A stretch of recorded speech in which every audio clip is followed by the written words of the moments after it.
એક ગામમાં નિલેશ નામનો એક દુકાનદાર પાણીપુરી વેચતો હતો, પણ રોજ દુકાન ખોલતો નહોતો અને પાણીપુરી પણ ખાસ સારી નથી બનાવતો હતો. આ બધું જોઈને રામુ નામનો એક વ્યક્તિ આવ્યો અને પાણીપુરી વેચવાનું શરૂ કરી દીધું.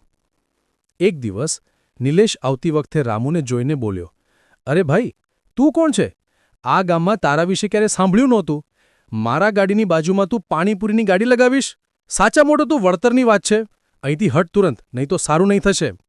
રામુ બોલ્યો, "અરે ભાઈ, તમે તો મહિને માત્ર 2 જ દિવસ આ જ આવો છો. ઓકે, એ દિવસ મને કહેજો તો હું પણ છૂટી લઈ લઉં. આ માટે થોડી વધારે વાત કરવાની જરૂર નથી." એ રીતે બોલે છે તો? નિલેશ, તું મને કોમેડિયન લાગે છે.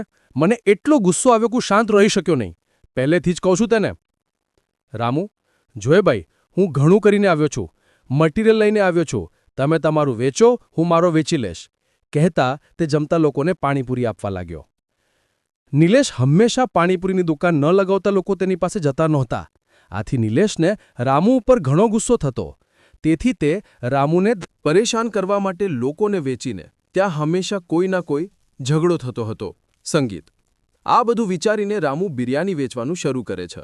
જે લોકો ત્યાં આવે તેમને પાણીપુરી માંગતા થોડા પાણીપુરી લઈને તેમાં બિરયાની ભરવાનું અને બધાને આપવાનું શરૂ કરે છે.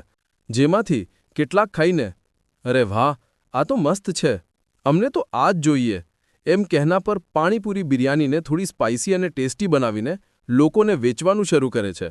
તે બહુ ફેમસ થઈ જાય છે અને લોકો અલગ અલગ જગ્યાથી રામુ પાસે આવીને તે પાણીપુરી બિરયાની ખાઈ રહ્યા હતા. આવી રીતે થોડા દિવસ રામુ, જે લોકો તેરા પાસે આવ્યા તેમને જોઈને નિલેશ બોલ્યો, "અરે આવો ભાઈ, આવો આવો. રામુ પાસે પાણીપુરી અને બિરયાની છે, પણ મારી પાસે તો વધુ ટેસ્ટી અને મસાલેદાર છે. ઉપરથી હું ખાવાડાને એક બમ્પર ઓફર આપી રહ્યો છું. આજે મેં પાણીપુરી, બિરયાની અને ચિકન પાણીપુરી પણ રાખી છે. જે કોઈ વધારે ખાશે તેને મારી પાસેની પાણીપુરી 1 વર્ષ સુધી મફત મળશે. અરે આવો ભાઈ, આવો. તમને મફત મળે ત્યારે તો બહુ ગમે છે ને?" તે સામગ્રી રૂકમણી નામની એક સ્ત્રી બોલી, "અરે બાપુ, તું તો કામ કરવા માટે ચાંદ પર આવે છે. ઉપરથી જે કોઈ બધી રીતે આગળ વધી રહ્યો છે એ સહન કરવામાં નથી આવતું કદાચ. તારા જેવાને શરતવટની શી જરૂર છે? જો મન થાય તો અહીં આવજે.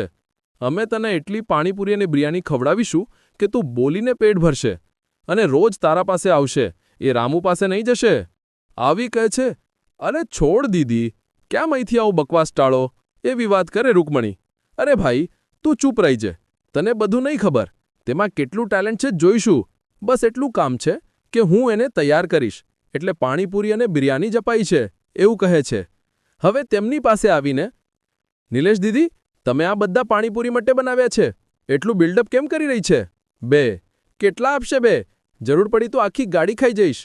એવું કહે છે અને રૂકમણી પહેલેથી જ બનાવેલી પાણીપુરી અને બિરયાની નિલેશને આપે છે. 2 ખાઈને નિલેશ કહે, "અરે બાપરે, મોં જલાઈ રહ્યું છે.